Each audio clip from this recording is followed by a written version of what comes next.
सावित्री देवी ने अपने बेटे रोहन को बहुत मुश्किलों में पाला था। पति के गुजर जाने के बाद उन्होंने लोगों के घरों में काम करके बेटे को पढ़ाया लिखाया। खुद भूखी रह जाती, लेकिन बेटे की हर जरूरत पूरी करती। समय बीता, रोहन बड़ा होकर शहर में नौकरी करने लगा। कुछ साल बाद उसकी शादी हो गई। शुरुआत में सब ठीक था, लेकिन धीरे धीरे बहू को सावित्री देवी का साथ पसंद नहीं आने लगा। रोहन की पत्नी ने कई दिनों से घर का माहौल खराब कर रखा था।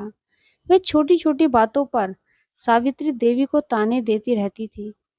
उस दिन सुबह उसने गुस्से में रोहन से कहा, मैं अब आपकी माँ के साथ नहीं रह सकती।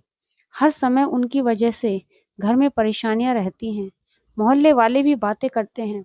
अगर आपको अपनी शादी बचानी है तो कोई फैसला लेना होगा। रोहन चुपचाप सुनता रहा। पत्नी ने फिर कहा, आपकी सारी कमाई उनकी दवाइयों और जरूरतों में चली जाती है। हमें भी अपनी जिंदगी देखनी है। आखिर कब तक हम उनका बोझ उठाएंगे? ये शब्द सुनकर रोहन अंदर से टूट गया, लेकिन वह सही और गलत समझ नहीं पाया। पत्नी रोज रोज झगड़ा करती थी, इसलिए उसने गुस्से और दबाव में आकर अपनी माँ का पुराना बैग निकाला। जब वह माँ के कपड़े बैग में रख रहा था, उसकी पत्नी पास खड़ी होकर बोली, जल्दी करो, जितनी जल्दी यह घर छोड़ेगी उतनी जल्दी हमारे जीवन में शांति आएगी। दरवाजे के पास खड़ी सावित्री देवी सब सुन रही थी। उनकी आंखों में आंसू थे, लेकिन उन्होंने बेटे से सिर्फ इतना कहा, बेटा, अगर मेरी वजह से तुम्हारे घर में परेशानी है तो मैं चली जाती हूँ। रोहन चुप रहा। अगले दिन उसने अपनी बूढ़ी माँ का सामान पुराने बैग में रखा और बोला, माँ, अब आप कहीं और रहने का इंतजाम कर लो।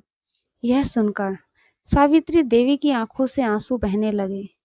उन्होंने सिर्फ इतना कहा, बेटा, मैंने तो तुझे अपना सहारा समझा था। वह घर छोड़कर मंदिर के बाहर रहने लगी। कई दिनों तक उन्होंने ठीक से खाना भी नहीं खाया। कुछ महीनों बाद रोहन की नौकरी चली गई। दोस्तों और रिश्तेदारों ने भी साथ छोड़ दिया। उसी समय उसे पता चला कि उसकी माँ मंदिर के बाहर बीमार हालत में है। रोहन दौड़ता हुआ वहां पहुंचा। माँ कमजोर हालत में थी, फिर भी बेटे को देखकर मुस्कुरा दी। रोहन माँ के पैरों में गिरकर रोने लगा, माँ, मुझे माफ कर दो, मैं बहुत बड़ा पाप कर बैठा। सावित्री देवी ने कांपते हाथों से बेटे का सिर सहलाया और कहा, माँ अपने बच्चों से नाराज नहीं रहती बेटा। उस दिन रोहन को समझ आया कि दुनिया में माँ से बड़ा कोई सहारा नहीं होता।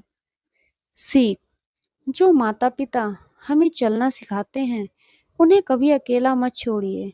समय बदल सकता है, लेकिन माँ बाप का प्यार कभी नहीं बदलता।